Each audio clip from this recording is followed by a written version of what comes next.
dia do disco voador. 5 casos de OVNIs no Brasil. A dúvida quanto à existência de vida extraterrestre é algo intrigante que ecoa na mente humana há muito tempo. Muita gente vê referência a alienígenas em registros de antigas civilizações. E nossos olhares para o espaço sempre miraram encontrar alguma evidência de que não estamos sozinhos neste imenso universo. Mais do que esperar ter contato com aliens fora da Terra. Muita gente garante que os nossos vizinhos já nos fizeram algumas visitas. Há, inclusive, uma série de relatos sobre a presença alienígena aqui mesmo no Brasil. E é justamente sobre eles que nós vamos falar. Já que temos até um dia do disco voador para comemorar. Relembre alguns dos principais casos de OVNIs e suspeitas de aliens em território brasileiro. Número 1. Caso Vilas Boas 1957. Vilas Boas garante que alienígenas extraíram sangue de seu corpo. Este não é um simples caso de contato com alienígenas no Brasil, mas a primeira alegação de abdução em todo o planeta, logo. A primeira alegação de contato imediato de 5º grau de que se tem notícia. O evento teria ocorrido em 16 de outubro de 1957, depois de Antônio Vilas Boas, filho de fazendeiros da cidade de São Francisco de Sales, Minas Gerais, já ter avistado uma forte luz branca em sua janela em 2 ocasiões naquele mesmo mês. Segundo o relato de Vilas Boas, dentro da nave, ele foi despido e teve sangue coletado por meio de uma ventosa grudada em seu queixo. Depois, ele teria sido deixado em uma sala com uma mulher alienígena, de cabelo platinado e grandes olhos azuis, com pelos vermelhos nas axilas e no pubis e com a qual ele teve várias relações sexuais. Ao se despedir de Antônio, a alienígena teria ainda apontado para a própria barriga, dando a entender que estaria grávida do agricultor. Além disso, o homem que garante ter sido abduzido fala que os aliens usavam uma espécie de colante com capacete e óculos redondos. Ele teria tentado pegar um objeto da espaçonave a fim de comprovar a sua história. Mas os donos do veículo perceberam e o tomaram de suas mãos. Para Vilas Boas, o seu caso se tratou de uma experiência genética conduzida por seres extraterrestres.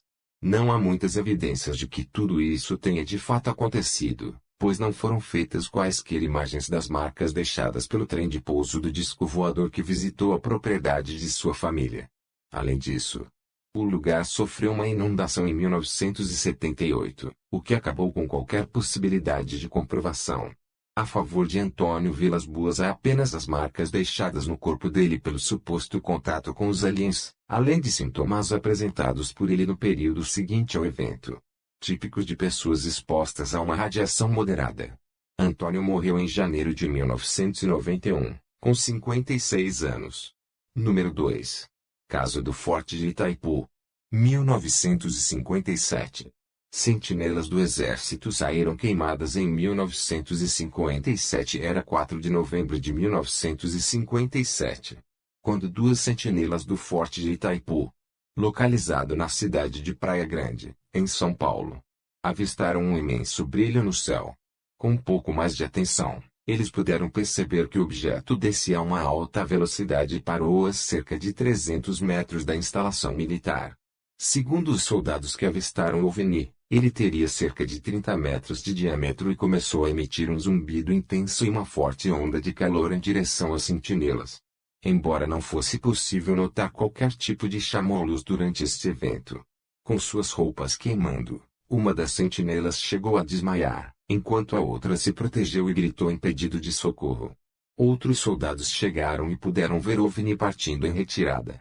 Os oficiais feridos receberam tratamento e se recuperaram, mas o caso ainda permanece sem conclusão até hoje.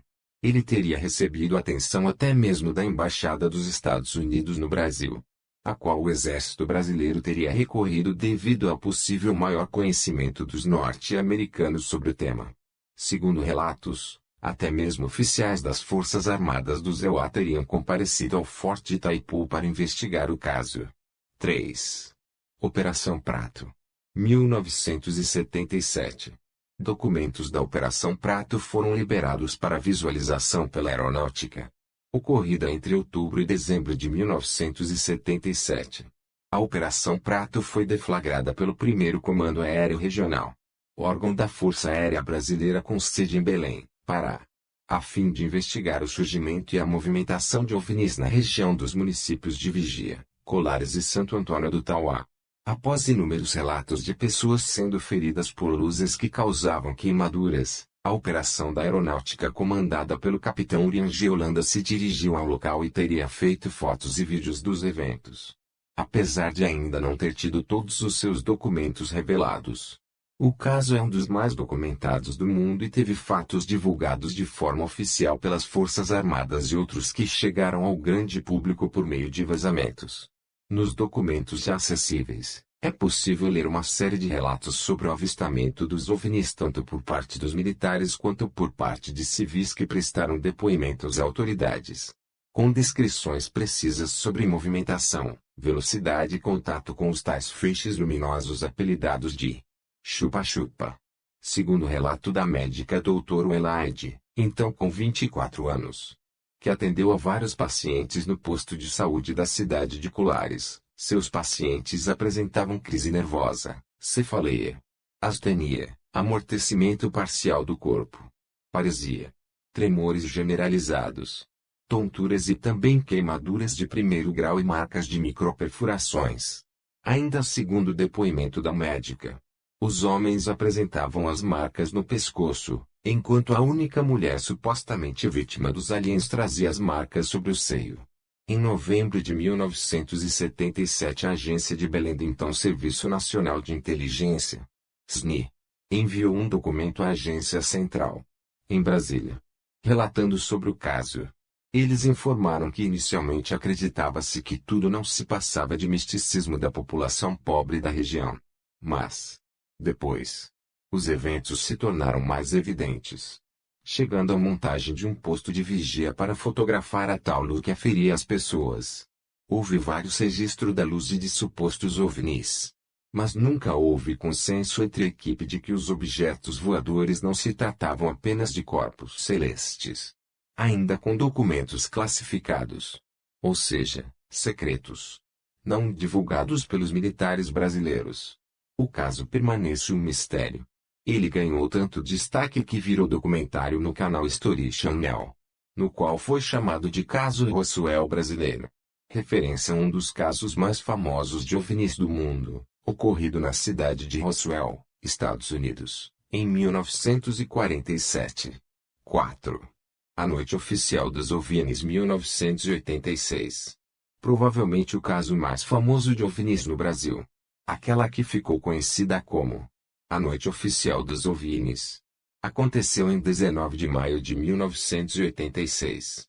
Tudo começou quando objetos estranhos foram detectados pelos radares do Centro Integrado de Defesa Aérea e Controle de Tráfego Aéreo, SINDACITA-1, e a partir disso caças F-5 e Mirage saíram das bases aéreas de Santa Cruz, no Rio de Janeiro, e de Anápolis, em Goiás.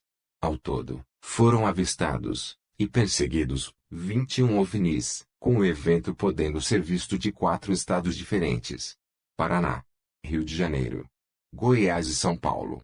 E durando cerca de 3 horas.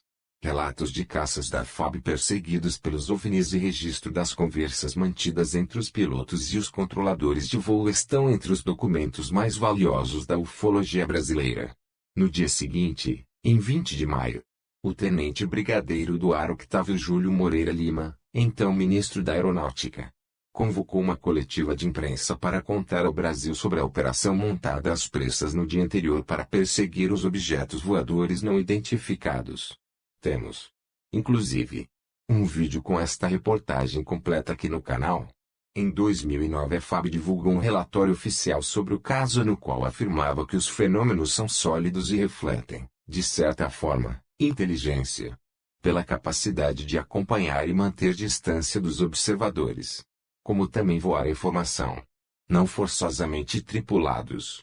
Em suma, para os militares brasileiros que acompanharam a Noite Oficial dos OVNIs, são vários e fortes os indícios de que aqueles objetos poderiam ser, de fato, discos voadores.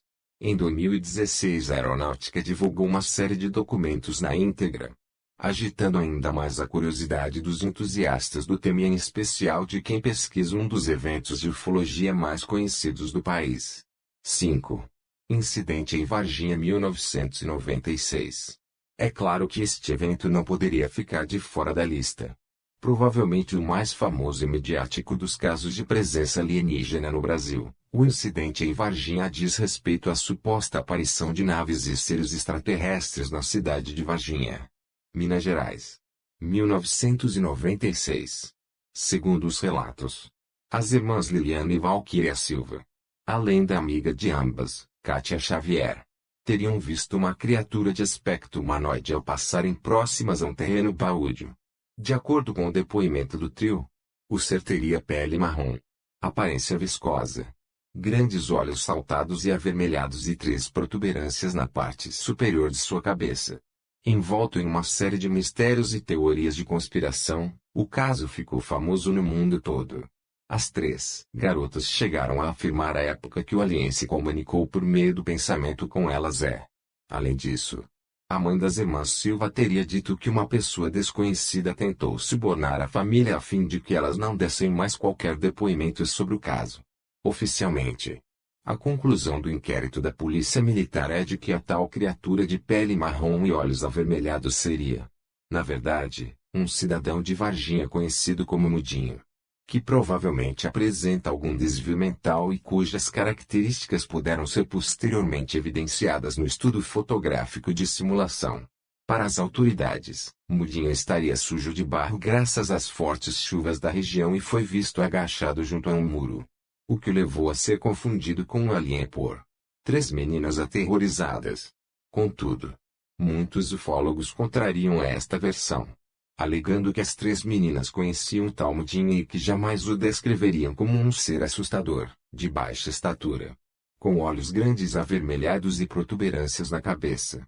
Além disso, a presença de várias viaturas da Escola de Sargentos de Armas na região em datas próximas às dos avistamentos de OVNIs e aliens também reforça a posição daqueles que acreditam que as autoridades estão escondendo algo. A explicação oficial para a presença das viaturas diz que a movimentação visava levar os veículos para a revisão, algo comprovado por meio de notas fiscais.